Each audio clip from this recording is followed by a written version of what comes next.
नमस्कार, आप सभी का स्वागत है। हम पढ़ रहे हैं थियोडोलाइट।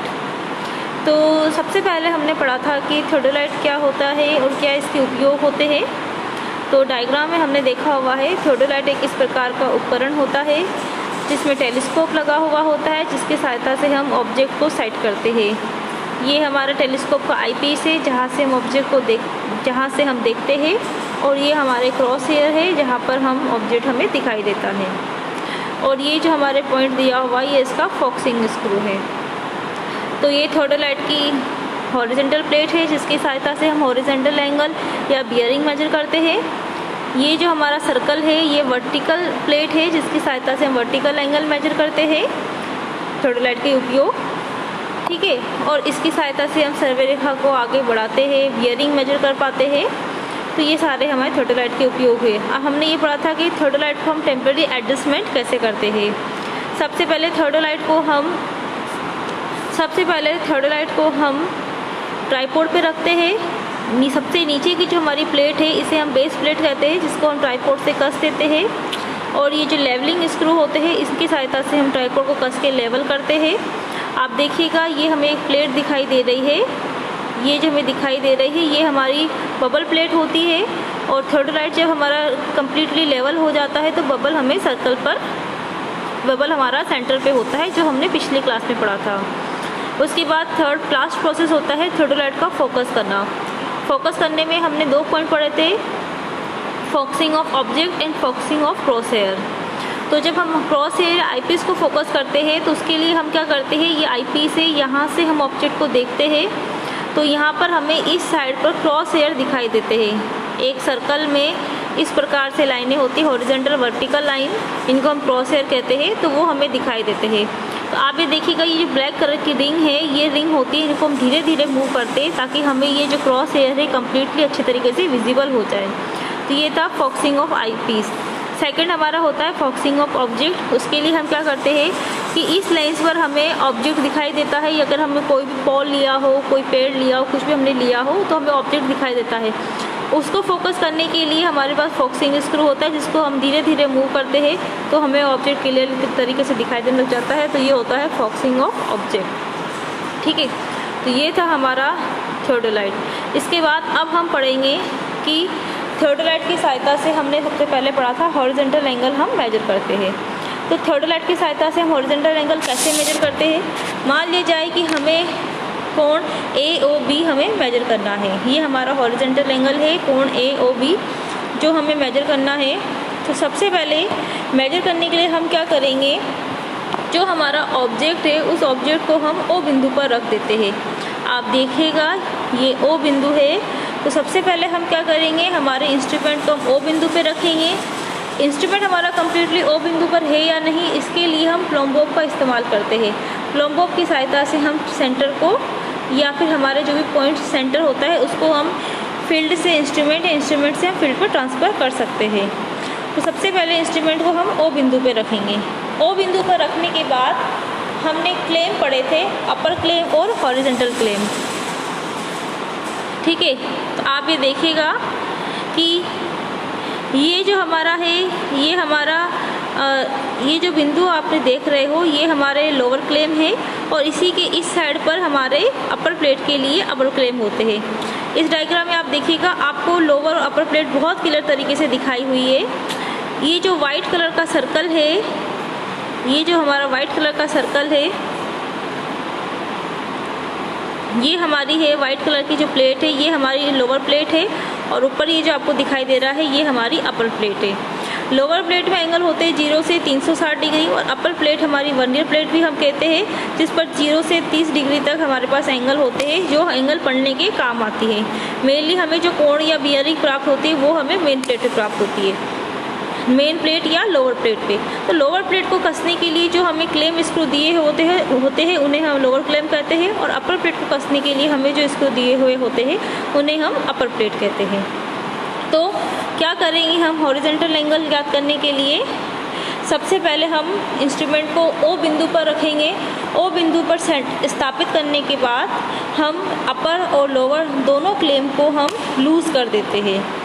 दोनों क्लेम को लूज़ करने के बाद हम वर्नियर A को, ये आप देख लीजिए, एक तरफ हमारा वर्नियर ए होता है, उस पर ए लिखा हुआ होता है, और इसी के ठीक सामने इधर की तरफ 180 डिग्री पर हमारा वर्नियर बी होता है, जिस पे बी लिखा हुआ होता है। वर्नियर ए और वर्नियर बी दोनों के बीच का जो डिफरेंस होता है वो होता है 180 डिग्री। तो हम क्या करेंगे, वर्नियर ए को हम 0 डिग्री पर सेट करेंगे, तो जो वर्नियर बी होगा वो ऑटोमेटिकली 180 डिग्री पर सेट हो जाएगा। हमने जब वर्नियर ए को 0 पे सेट किया तो वर्नियर बी हमें ठीक 180 डिग्री पर प्राप्त होगा। इन केस वो ठीक 180 डिग्री पर नहीं प्राप्त होगा, 180 से कुछ कम या कुछ ज़्यादा पर सेट होता है, इसका मतलब हमारे इंस्ट्रूमेंट में एरर है।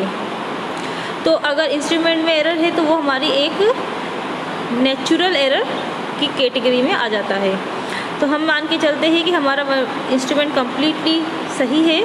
तो जब हमने वर्नियर ए पे सेट किया तो 0 डिग्री पे सेट होगा, तो वर्नियर बी हमें 180 डिग्री पर प्राप्त हो जाएगा। उसके बाद हम क्या करेंगे, ऊपरी क्लेम को हम कस देंगे, मतलब वर्नियर प्लेट को हम कस देंगे और निचले क्लेम को हम लूज़ कर देंगे। ये करने के बाद हम ऊपरी क्लेम को हम कस देंगे और नीचे वाले क्लेम को हम लूज़ कर देंगे।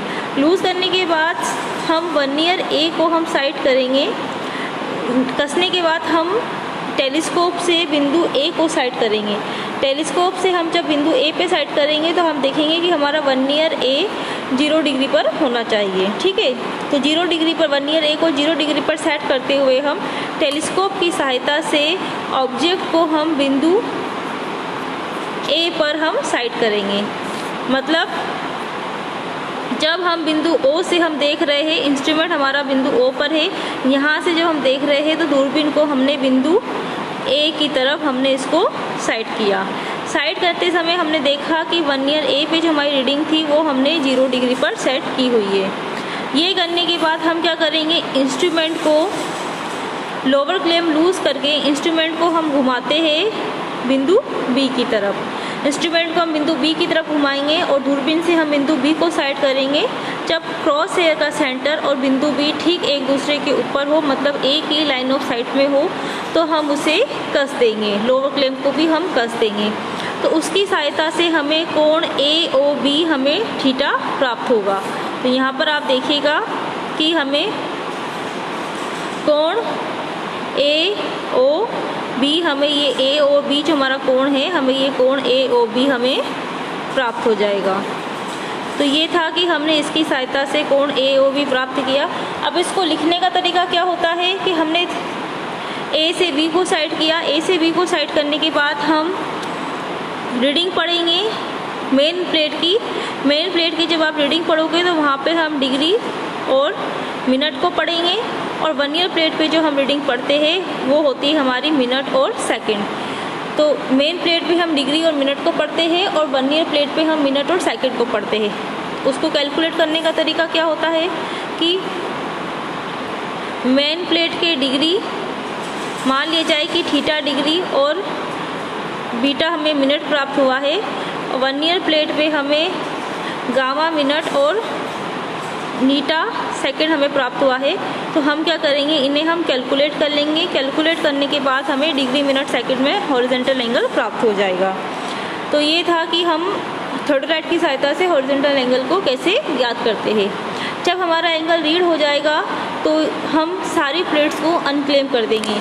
तो ये हमें याद रखना है कि हम प्लेट्स को तभी क्लेम करेंगे जब उन्हें क्लेम करने की आवश्यकता होगी, और उसके बाद हम सारी प्लेट्स को अनक्लेम कर देंगे।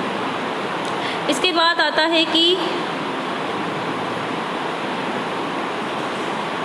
रिपीटेशन मेथड की सहायता से हॉरिजॉन्टल एंगल याद करना।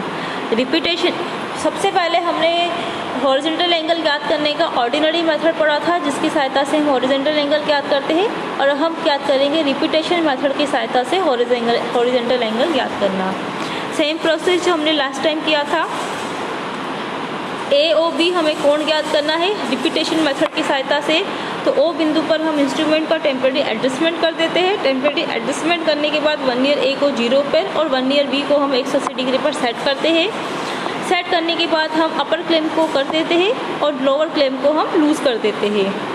लोअर क्लेम हम लूज़ कर देंगे, अपर क्लेम को हम कस देंगे। कसने के बाद आप इंस्ट्रूमेंट बिंदु ए को साइड करोगे। ए को साइड करने के बाद हम ए को साइड करने के बाद इंस्ट्रूमेंट को ए से बी की तरफ हम शिफ्ट करेंगे, थर्डोलाइट टेलीस्कोप को ए से बी की तरफ शिफ्ट करेंगे, मतलब हम अब ओ बी लाइन को हम साइड करेंगे। साइड करने पर हमें कोई कोण थीटा प्राप्त होगा जिसको हम θ1 नाम दे देंगे। तो इस प्रोसेस को हम 3 बार रिपीट करेंगे। दूसरी बार जो हमें कोण प्राप्त होगा उसको हम θ2 नाम दे देंगे और तीसरी बार हमें जो कोण प्राप्त होगा उसको हम θ3 नाम दे देंगे। मान ली जाए कि पहली बार हमें θ1 मिला, फिर हमें θ2 मिला और फिर हमें θ3 मिला। तो ये हॉरिजॉन्टल एंगल ज्ञात करने के लिए हम क्या करेंगे, θ1, θ2, θ3 को हम ऐड करके डिवाइडेड बाय 3 कर देंगे और उस केस में जो हमारे पास एवरेज एंगल आएगा वो ही हमारा हॉरिजॉन्टल एंगल होगा। तो देखिए पहले मेथड में हमने केवल एक शुद्धता से काम किया था, इसमें हमने प्रीशियस इसकी हमने शुद्धता बढ़ा दी है, एक्यूरेसी हमने इसमें बढ़ा दी है। एक्यूरेसी के लिए हमने एक ही एंगल को 3 बार मेजर किया, 3 बार मेजर करने के बाद हमने इसका एवरेज लिया, जो एंगल हमारा आया उसको हम हॉरिजॉन्टल एंगल AOB कहेंगे। थर्ड इसका प्रोसेस होता है रिट्रेशन मेथड। रिट्रेशन मेथड में क्या होता है कि जब हमारे पास 0 से लेकर 360 डिग्री की डायरेक्शन में अलग अलग बिंदु दे रखे हो, जैसे कि डायग्राम हमें दे रखा है ABCD बिंदु हमें दिए हुए हो और हमें इनके एंगल ज्ञात करने हो, तो उसे हम रिट्रेशन मेथड की सहायता से ज्ञात करेंगे। तो आप देखिएगा यहाँ पर हमें कोण AOB, कोण BOD, कोण DOC और वापस कोण ACOA हमें ज्ञात करने हैं। यदि हम इन सारे कोणों का अगर हम योग करें, एंगल 1, एंगल 2, एंगल 3, एंगल 4, तो देखिए जब हम सारे कोणों का हम योग करेंगे या इनको जब हम टोटल करेंगे तो इनका एडिशन आता है 360 डिग्री। यदि इस प्रकार 0 से 360 डिग्री के डायरेक्शन में अगर हमें एंगल ज्ञात करने हो तो उसे हम रिट्रेशन की सहायता से ज्ञात करेंगे। करने के लिए हम क्या करेंगे, सिमिलर प्रोसेस। सबसे पहले हम इंस्ट्रूमेंट को O पर सेट करेंगे। इंस्ट्रूमेंट को O पर टेम्परेरी इंस्ट्रूमेंट का O बिंदु पर टेम्परेरी एडजस्टमेंट करने के बाद हम बिंदु A को साइड करेंगे। तो O से हमने पहले बिंदु A को साइड किया। A को जब हम साइड करेंगे तो हमारे पास कंडीशन वही रहेगी कि हम वर्नियर A को 0 करेंगे। 0 करने के बाद लोअर क्लेम को लूज़ कर देंगे, अपर क्लेम को कस देंगे और टेलीस्कोप को हम B की तरफ साइड करेंगे। टेलीस्कोप को हमने B की तरफ साइड किया। टेलीस्कोप को B की तरफ साइड करने के बाद हमारे पास कोण AOB प्राप्त हो जाएगा। कोण पढ़ने के लिए हम क्या करेंगे, लोअर क्लेम को भी हम कस देंगे। कसने के बाद आप डिग्री, मिनट, सेकंड में हम कोण AOB याद कर लेंगे। करने के बाद सेम रिपीट प्रोसेस। अब हम अपर क्लेम को वापस अनक्लेम कर देंगे, लोअर क्लेम को हम लूज रखेंगे और अब हम इंस्ट्रूमेंट को टेलीस्कोप को हम B से हटाकर बिंदु D की तरफ हम साइड करेंगे। तो अब हमने रेखा OD हमने साइड करी है। जब हम D की तरफ साइड करेंगे तो मेन प्लेट में हमारे पास जो एंगल आएगा वो आएगा BOD एंगल हमें प्राप्त हो जाएगा। सेम प्रोसेस हम रिपीट करेंगे। अब की बार हम बिंदु C को साइड करेंगे। C को साइड करने के बाद हमारे पास कोण DOC प्राप्त हो जाएगा और लास्ट हम वापस इसको रिपीट करेंगे तो हमारे पास कोण COA हमें प्राप्त हो जाएगा। तो ये था रिट्रेशन मेथड की सहायता से हम एंगल मेजर करेंगे। अब हम ये देखते हैं कि जब हम रिट्रेशन एंगल मेथड की सहायता से एंगल मेजर करते हैं तो सारे कोणों का योग 360 डिग्री आना चाहिए। जब आप प्रैक्टिकल फील्ड में आप ये काम करोगे तो इन सब का जो रीडिंग होगी, कैलकुलेशन होगी, इन सब का जो टोटल होगा वो 360 डिग्री हमें प्राप्त होगा। या फिर हम ये बोल सकते हैं कि जब हम बिंदु C को साइड करने के बाद जब हम वापस बिंदु A को साइड करेंगे तो वर्नियर A पर हमें वही रीडिंग प्राप्त होगी जो हमने इनिशियली A पर साइड करी थी। मतलब फाइनल रीडिंग जो हमारी आएगी जब हम बिंदु A को साइड करेंगे तो वो वही होगा जो हमारी इनिशियल रीडिंग आई थी बिंदु A को साइड करने पर। तो इसके लिए आप क्या करोगे, सारे कोणों का एडिशन करोगे, वो 360 डिग्री आएगा। इन केस नहीं आता है, इसका मतलब उसमें कोई एरर है, तो हम इस प्रोसेस को रिपीट करेंगे। तो ये था कि हॉरिजॉन्टल एंगल की थर्डोलाइट की सहायता से हम रिट्रेशन मेथड के द्वारा हॉरिजॉन्टल एंगल मेजर करेंगे। तो थर्डोलाइट की सहायता से हॉरिजॉन्टल एंगल मेजर करने की 3 प्रोसेस मेथड होते हैं। पहला होता है इसका ऑर्डिनरी मेथड, जिसमें हम एंगल को एक बार मेजर करते हैं। दूसरा होता है रिपीटेशन मेथड, जिसमें हम एक ही एंगल को 3 बार मेजर करते हैं, θ1, θ2, θ3, और फिर हम इसका एवरेज निकालते हैं। उसके लिए हम करते हैं θ1 + θ2 + θ3 डिवाइडेड बाय 3। तो दूसरे मेथड में हम थोड़ा एक्यूरेसी से काम करते हैं। और थर्ड हमारा मेथड होता है रिट्रेशन मेथड, जिसमें हम 0 से 360 डिग्री तक अगर हमें अलग अलग पॉइंट्स के एंगल मेजर करने हो तो हम रिट्रेशन मेथड को यूज़ करते हैं। आज का सेशन अटेंड करने के लिए आप सभी का धन्यवाद।